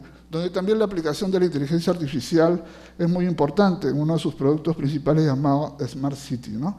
Marco normativo, la política de Estado 35 del Acuerdo Nacional, que se refiere a sociedad de la información, pero también existe la política 20 de ciencia y tecnología. La inteligencia artificial tiene mucho que ver con ciencia y tecnología, la investigación, I+D+I, que lo han mencionado, ¿no? Investigación, desarrollo e innovación. Y ahí hay un trabajo colaborativo, tenemos otro frente de ataque de cómo aprovechar la inteligencia artificial con CONCITEC y las diferentes IPIs, los institutos públicos de investigación. Uy, qué mala, me queda un minuto. Decreto Supremo que aprueba la actualización del Plan Estratégico de Desarrollo Nacional al 2050. Bueno, tienen otro marco normativo ahí, el decreto 042-2023, que aprueba la política general de gobierno para esto es para el mandato presidencial, donde justamente las tecnologías digitales es un tema transversal. Como es transversal, es multidisciplinario. Y el decreto supremo 085-2023, que aprueba la política nacional de transformación digital, ¿no? Bueno, decreto legislativo 1412, la ley de gobierno digital, que justamente está el tema de datos, interoperabilidad, el tema de la seguridad, ¿no? El tema de la arquitectura digital también, ¿no? Y el tema de la identidad digital. Fíjense, seguridad e identidad digital versus inteligencia artificial, qué importantísimo. Ya han visto que hay muchas aplicaciones. Miren, en principio, yo me voy a quedar acá porque creo que ya no tengo tiempo. La inteligencia artificial, en su sentido más práctico, al final es un software, ¿ya? Que tiene su algoritmo, que trata de simular la mente humana. No es de ahora, es de hace 30 años se viene investigando sobre inteligencia artificial. El Estado peruano ya lo venía usando desde antes de la pandemia, 2015, 2016, con los chatbots, ¿no? Y ahora, pues, post pandemia, todo se ha digitalizado, ¿no? Y ahora nos encontramos en un nuevo desembarco en Normandía, que es esto: ¿cómo aprovechamos la inteligencia artificial? Para mí, el primer desembarco en Normandía fue el año 2006, en la cual nos propusimos la meta de implementar la interoperabilidad, ¿ya? Ese intercambio de datos entre entidades públicas. La segunda ola vino después en el 2011-2012. ¿Cómo hacemos que los servidores públicos utilicen el cero papel y utilicen la firma digital, ¿no? Levanten la mano los que están usando firma digital, ¿no? Ahí están, ¿ves? Servidores públicos 3.0. Los que tienen DNI electrónico, ya ves, todos los frentes, ¿ah? Izquierda, centro, derecha, arriba, todo, ¿ves? Por aire, mar y tierra, todos los servidores estamos preparados para la inteligencia artificial. Y otro dato importante, por si no lo conocen, ya voy a terminar, ¿no? Tema de la inteligencia artificial. Nosotros en el año 2004, el Estado peruano PCM dio la norma, una resolución ministerial que aprobaba la ISO 12207, ciclo de vida de software. Abarca todos los campos de desarrollar software aplicado en el Estado. Lo utilizamos para aplicarlo en el Estado. Y entre ellos se trata por igual también el software llamado inteligencia artificial, ¿ya? Entonces también. Y también dimos otra norma, la ISO 17799, hoy llamado ISO 27002, que luego lo complementamos en el año 2012 con la ISO 27001, Sistema de Gestión de Seguridad de la Información. La ISO 27002 se llama Código de Buenas Prácticas en Seguridad de la Información. Cada vez que implementes algún componente de TI, hardware, software, comunicaciones, siempre revisa todas las variables habidas y por haber de seguridad de la información. Entonces, nosotros, por eso que me salto al final, bueno, hemos visto las buenas prácticas internacionales y todo lo demás. No estamos tan mal en inteligencia artificial, ¿no? Porque como ven, tenemos cuadros ya preparados, no solamente en el área TI, sino también en el área legal, ¿no? En temas de inteligencia artificial. Estamos en un trabajo colaborativo con el Congreso, pero sí, a lo que voy, y nosotros ya lo hemos podido ver en algunas aplicaciones, en algunas entidades públicas, que desde el año, vuelvo a repetir, 2016 están utilizando software de inteligencia artificial, pero también ya lo empezamos a ver en el sector privado, en las grandes empresas, las medianas y sobre todo también en los emprendedores, en las micro y pequeñas empresas. Demostradísimo que ayudan a ser más productivos, más competitivos, a mejorar la calidad de sus productos y de sus servicios. Tanto en las entidades públicas que ya lo vienen utilizando. Un ejemplo que siempre pongo es el caso de SUNAT, que lo pueden revisar, ¿no? El caso de Indecopi, y hay otras instituciones, ¿no? Que tienen buenos resultados, pero también en el sector privado mucho emprendimiento. ¿Y saben qué? Lo bacán, que la inteligencia artificial como software, la mayoría de aplicaciones está hecha en software libre. El software libre es gratuito, está disponible y de bajo costo. Como ya lo han dicho, se tiene los que son desarrolladores, programadores, tienen acceso al código fuente, y el peruano es muy creativo, se puede hacer muchísimas cosas y se puede innovar. Y lo importante es que nosotros desde el Estado, cada uno de sus competencias, les digo, no tengan miedo, no hay temor, ¿no? Todo está controlado, nosotros estamos trabajando desde PCM con todas las entidades públicas, incluyendo la divindad, incluyendo el sector defensa, ¿no? Incluyendo la academia, que es importante, y la academia pública privada, en ver cómo aprovechamos y también darle seguridad a su uso. Este es un trabajo en equipo. Pero como servidores públicos nos ayudan a ser más productivos, a ser más competitivos, a atender más rápido, no solamente a los ciudadanos, sino a nuestras empresas. Recuerden que en el Estado, Verónica me decía hoy en la mañana en una reunión en PCM, en el Estado somos 2.150 entidades públicas, aproximadamente 2.150, ¿no? Es como decir, somos acá las 3 primeras filas de este lado. Pero ¿a cuántos servimos? ¿A cuántas organizaciones servimos en el sector privado? Poco más de 3 millones de empresas, vivitas y coleando. Más del 99.5% son micro y pequeñas empresas.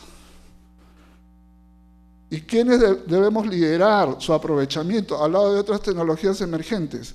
Vuelvo a repetir, fíjense, yo pensaba antes de la pandemia que la siguiente tecnología emergente, aparte de las aplicaciones móviles, de la interoperabilidad, del cero papel, de la firma digital, iba a ser blockchain, para mejorar la trazabilidad de los productos, que es una tecnología que aquí en Perú también se está utilizando, pero poco aprovechada. Pero después de la pandemia he visto, pues, es la tecnología emergente más compleja la que se está masificando, ¿no? Que todos los días se habla, inteligencia artificial. Yo digo, buenísimo. Entonces aprovechemos, demos el salto exponencial, como lo hemos hecho con otros tipos de aplicaciones y tecnologías. Y así que en el tema de educación es importantísimo la inteligencia artificial. De ahí el rol orientador, promotor que tienen los maestros, no solamente de educación básica regular, sino de la educación universitaria. Ahí tiene que haber transformación digital y entre ellos debe utilizarse la tecnología llamada inteligencia artificial, al lado de otras tecnologías, ¿no? Es importantísimo. En tema de la salud, la inteligencia artificial ayuda muchísimo al médico. Es una herramienta de ayuda, de apoyo, no es que reemplace, ¿ya? Quédese tranquilo, al menos yo con mi visión un poco de Nostradamus en TI, digo que de acá 50 años todavía, tal vez, y eso, ¿no?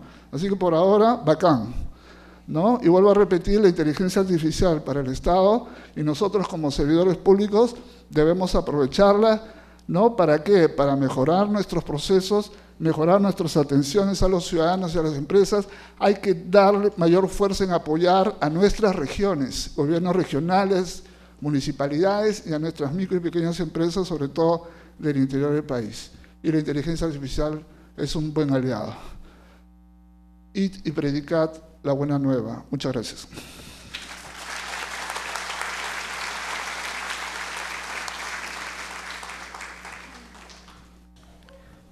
Muchas gracias, César, por tu exposición. A continuación continuaremos, o viene la ronda de preguntas. El público nos ha hecho llegar sus consultas. Sin embargo, por un tema de tiempos, hemos hecho el análisis y hemos decidido, o se ha consolidado en 2 preguntas que consolidan la mayoría de las inquietudes que nos han hecho llegar los asistentes.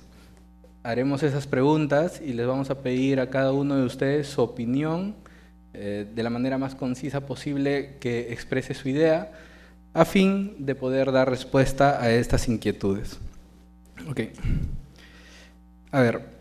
Creo que todos acá los presentes hemos visto las ventajas en la automatización de los procesos, haciendo uso de los sistemas basados en inteligencia artificial y su impacto en los tiempos, costos y en la rapidez en la atención a nuestros usuarios. La primera pregunta es, ¿cuál es el impacto de la inteligencia artificial en los recursos humanos, tanto en el déficit de personal para hacer impulso o apoyar en tareas que por déficit no se puedan atender, y cómo en el miedo y cómo se maneja el miedo por el reemplazo o posible desaparición de perfiles debido al uso de la inteligencia artificial.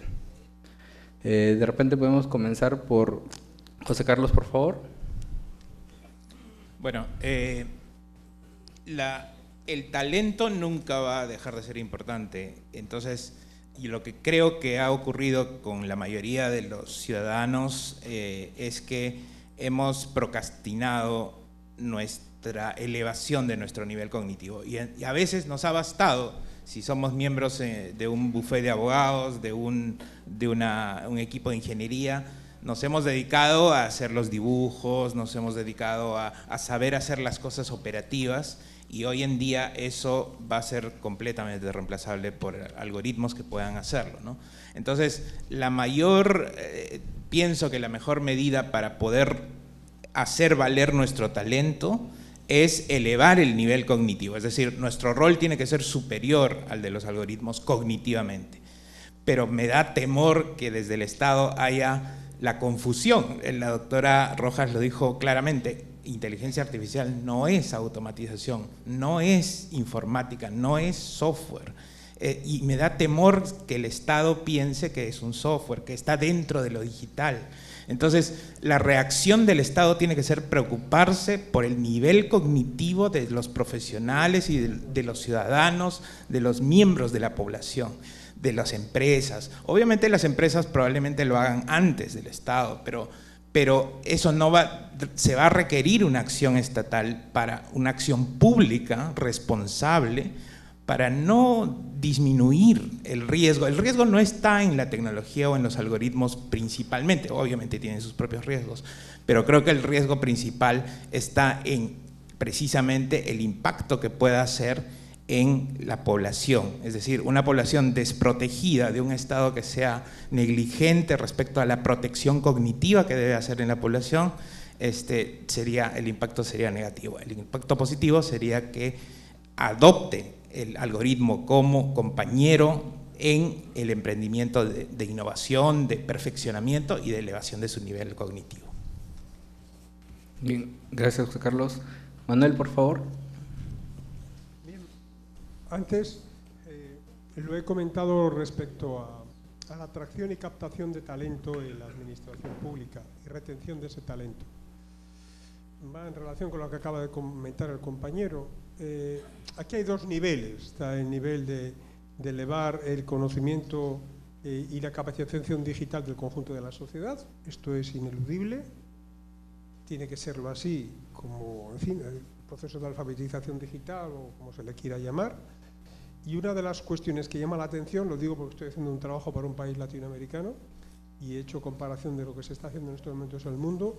Casi ningún país en el mundo está diseñando programas de capacitación masiva, casi ninguno, por no decir ninguno.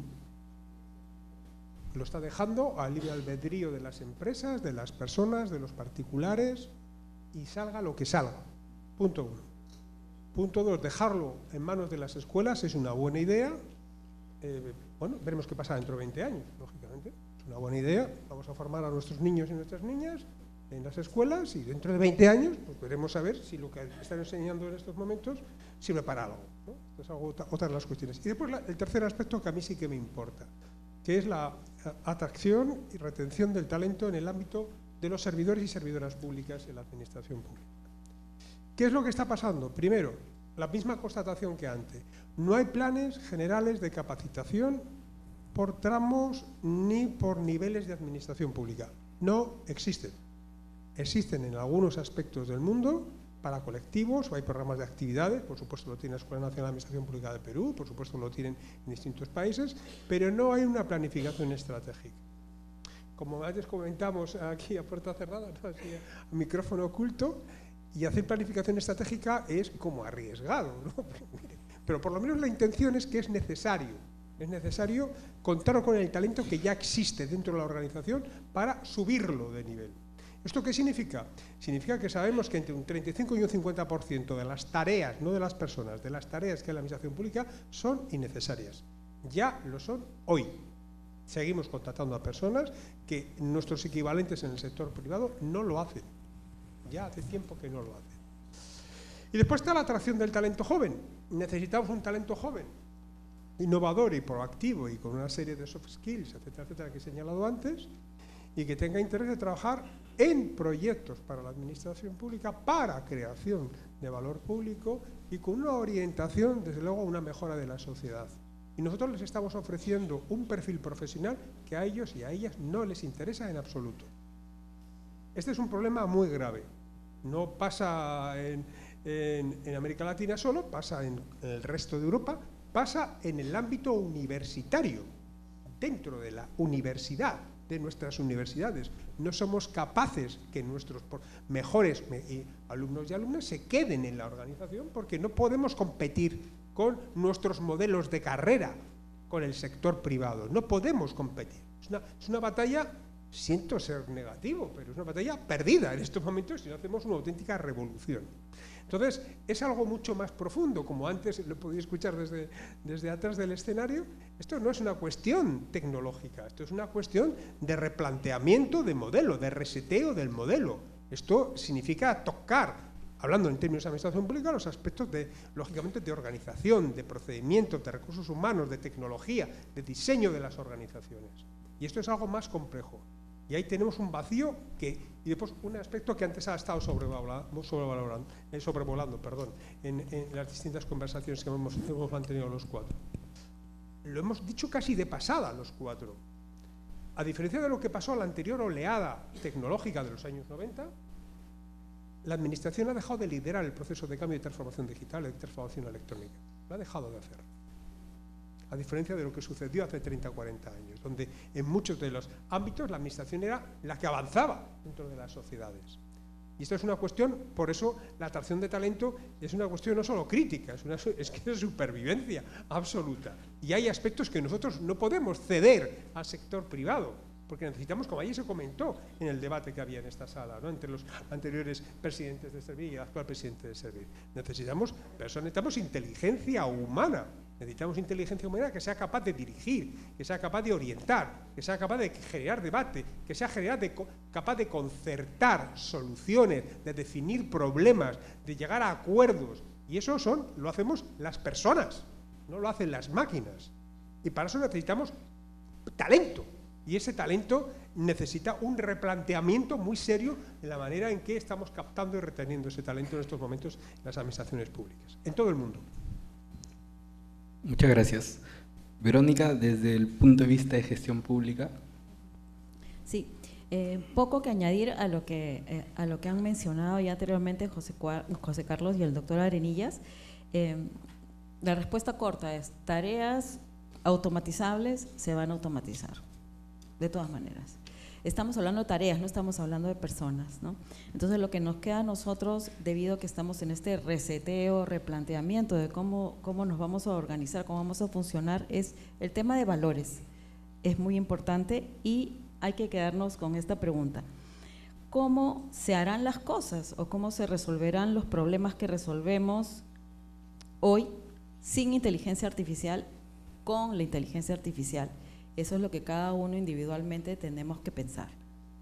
Gracias. Muchas gracias. César, por favor.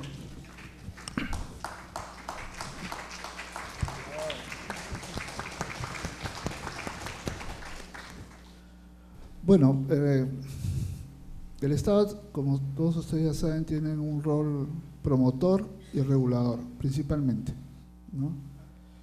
Y ese rol promotor y regulador lo tenemos que hacer de diversos frentes y de acuerdo a diversas jerarquías del Estado. Y para eso el recurso humano es importantísimo, tener recursos humanos preparados, ¿no? Preparados. Siempre digo, la labor de Servir a través de su escuela es importantísima, la ENAP, pero también es importantísimo el reto que tiene el sector académico, ¿no? Yo siempre decía, ¿dónde se forman los expertos, los profesionales en temas de gobierno electrónico, en temas de interoperabilidad, en temas de firmas digitales, en temas de servicios digitales, de pagos en línea? ¿Se forman en un ministerio, en el MTC, en el Ministerio de Educación? No, se forman en nuestras universidades, empezando por las universidades nacionales. Pero seguir muy lejos también, cada entidad pública, y esto se trabajó con Servir, también tienen su PDP, ¿no? ¿Qué es PDP? El Plan de Desarrollo de Personas. Entonces, ya muchas entidades públicas que también veo con beneplácito a leer los planes de gobierno de transformación digital, ya están considerando cursos de transformación digital, ¿no? Yo vengo, por ejemplo, del Ministerio del Interior, está el año pasado dando cursos a todos sus servidores sobre aplicaciones de la inteligencia artificial, porque ustedes saben que la inteligencia artificial también se aplica en el tema de seguridad ciudadana, en los sistemas de biovigilancia, con inteligencia artificial para variar, ¿no? Identificación facial, detección de placas, pero también cuando estaba en Salud, Ministerio de Salud 2019, ya muchos médicos con especialización en tecnologías de información, con PhD en TICs, también ya aplicaban software de inteligencia artificial. En historia clínica electrónica va a ser un boom importante. Lo más difícil ya hemos hecho que tener software de historia clínica electrónica. Ahora con el componente de inteligencia artificial ya olvídense. Pero sí hay una realidad, ¿no? Que mayormente, si hablamos de servidores públicos, los mejores servidores públicos capacitados, que tienen capacidades para utilizar inteligencia artificial, principalmente, y dicho sea de paso, los que tienen mayor desarrollo en temas de experiencia en gobierno digital, en transformación digital, está principalmente en el Poder Ejecutivo, en los organismos autónomos y en muchas empresas públicas. ¿Y saben geográficamente dónde están localizadas? ¿Dónde están localizados los ministerios, sus OPDs? Acá, en Lima Metropolitana. Por eso vuelvo a repetir, este es un evangelio. Hay que predicar esta buena práctica, pero con productos y resultados. Hay una gran cruzada que tenemos que hacer de fomentar esta buena práctica en regiones, en municipalidades.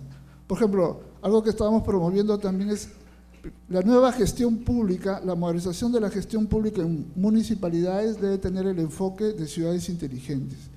Y es toda una arquitectura, ¿no? Urbanística, donde el componente digital es muy fuerte y tenemos que tener los servidores públicos de las municipalidades debidamente capacitados, y donde la inteligencia artificial también ayuda muchísimo en seguridad ciudadana, en salud, en transporte, control de tráfico, en todo.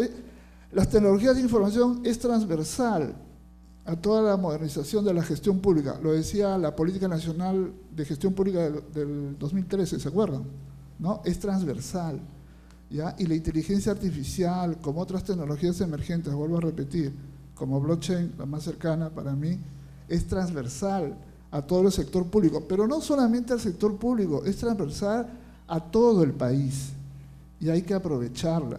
Fíjense, un tema, interoperabilidad 2006, nadie creía en la interoperabilidad, lo pusimos en producción en el 2011 y hoy en día, ¿no? Ya más de 500 entidades públicas se están interoperando entre ellas, más de 500 entidades. Nadie creía en el tema de usar la firma digital. Dice, más rápido firmo con un lapicero que con un token o con mi DNI electrónico. Tuvo que haber una pandemia. ¿Cuántos pidieron a RENIEC? No, ¿cuántos funcionarios? Liderazgo. Los que lideran deben estar imbuidos de una buenísima cultura digital.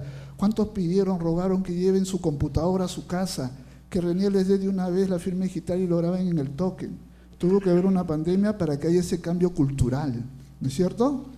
Fíjense, nosotros hicimos Págalo.p con el Banco de la Nación en el año 2017.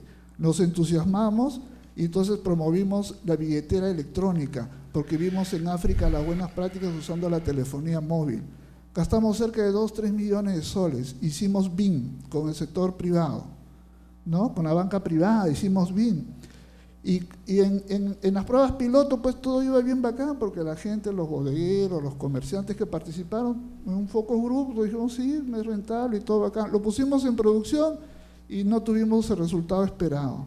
Y nos decían, ¿usted cree que un bodeguero va a querer que le paguen por un teléfono móvil? ¿Usted cree que un ferretero, un taxista va a querer que le paguen por un teléfono móvil? Tuvo que haber una pandemia para que hoy en día, levanten la mano los que yapean o plinean.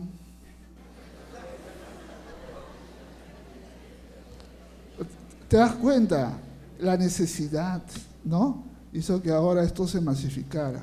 A veces, pues, y así somos. Por eso yo le llamo este nuevo desembarco en Normandía. Somos nosotros los primeros que tenemos que poner el pecho, tenemos que liderar este cambio.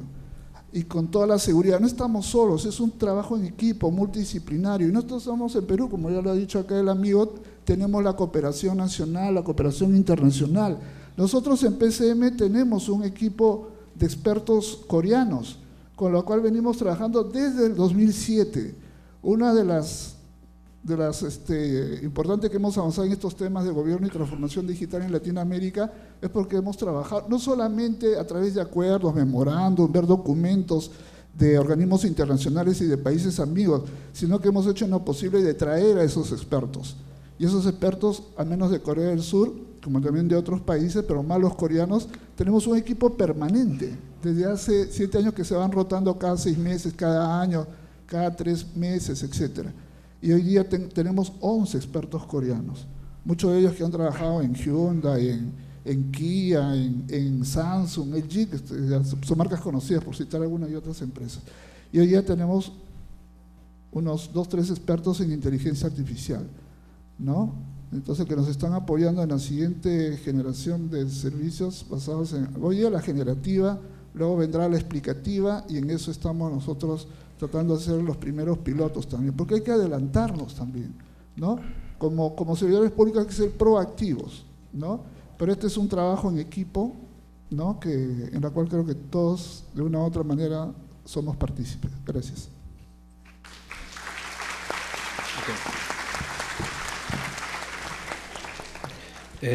Por un tema de tiempo vamos a dejar la disertación en este punto.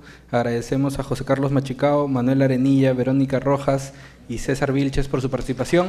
Les agradecemos y les pedimos por favor...